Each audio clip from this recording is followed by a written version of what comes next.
Okay, so another year, another cost of living adjustment, 2.8%. It's something. Honestly, it feels less like a solution and more like rearranging deck chairs on the Titanic, but people are patting themselves on the back about promises kept. The whole thing is statistically insignificant when you consider the vastness of everything, really. A tiny blip in the endless, meaningless churn, Social Security and SSI beneficiaries getting slightly more money each month, a rounding error in the grand cosmic accounting if they're even Sazesh an accountant. But fine, let's talk about it anyway. The core issue is this illusion of keeping pace. The COLA A, cost of living adjustment, isn't about fixing anything fundamentally broken. It's just a clumsy attempt to maintain the same quality of life in an environment that actively resists stasis.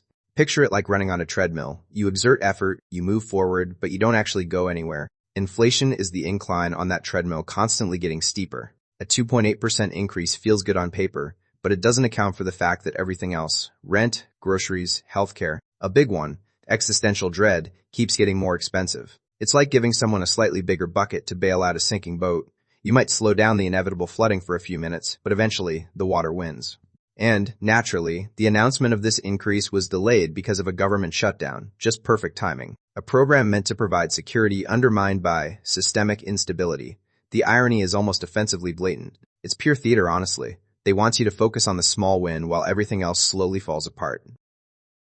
Let's get into the numbers, because that's where the sadness really hits home. $9.94 a month is now the maximum SSI benefit for an individual. Couples get $14.91. Look at those figures. Really look at them. Try to imagine living on that. Rent in most cities will eat up half of that, easily. Food, another chunk gone. Then factor in medication. And if you're disabled or elderly, the chances are high you're dealing with a significant medical burden. It's barely enough, even in the cheapest areas. And then there's the variability based on state supplements. Some states throw a few extra dollars at it, which is nice for those people, I guess. But it's not systemic support, it's just lucky dips based on where you happen to live. You could be born 10 miles in one direction and get slightly more help than someone born 10 miles in another. That's not a solution. And we're talking about 7.5 million SSI beneficiaries here. 7.5 million people relying on this system. That is fundamentally not great. A lot of weight resting on remarkably flimsy foundations. Frank Bisignano, the Social Security Administration Commissioner, said, "Social Security is a promise kept, and the annual cost of living adjustment is one way we are working to make sure benefits reflect today's economic realities and continue to provide a foundation of security." That's marketing speak. It sounds good, doesn't it? A noble sentiment, but ignore the deeper issues. It's like a fast food company saying they care about your health while simultaneously lobbying against nutritional labeling requirements. Shannon Benton, executive director of the Senior Citizens League, a nonpartisan group, which is almost quaint these days, is calling for a minimum 3% COLA and changes to how inflation is calculated. They're advocating for seniors, which is commendable, but it feels like fighting a losing battle against structural problems that no one actually wants to address. The current CPI, the Consumer Price Index, the thing they use to measure inflation, isn't accurately reflecting spending habits.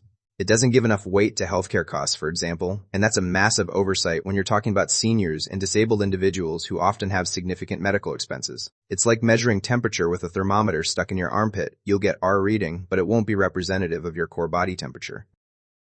And this year's increase being slightly higher than last year's is not cause for celebration. It's less negative than it was. The trend isn't positive, it's just less awful. Over the last decade, the average COLA has been 3.1%. We're consistently falling short of that. Social Security and SSI have faced underfunding and challenges for decades now. It's not a new problem. Politicians keep kicking the can down the road, hoping someone else will deal with it later. It's like trying to fill a bathtub with a leaky faucet using an eyedropper. You might add some water, but you'll never actually fill the tub. The whole system is predicated on this unsustainable reliance on incremental adjustments. Then there's the absurdity of how they communicate these changes. Mailing one-page notices, directing people to websites, it's performative action that doesn't address the root issues.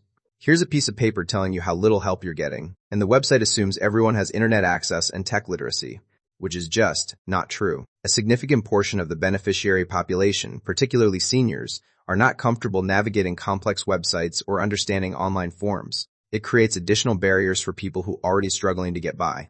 The whole process feels inherently dehumanizing. You're not a person, you're an account ID in a spreadsheet. Your needs aren't being addressed, your data is being processed.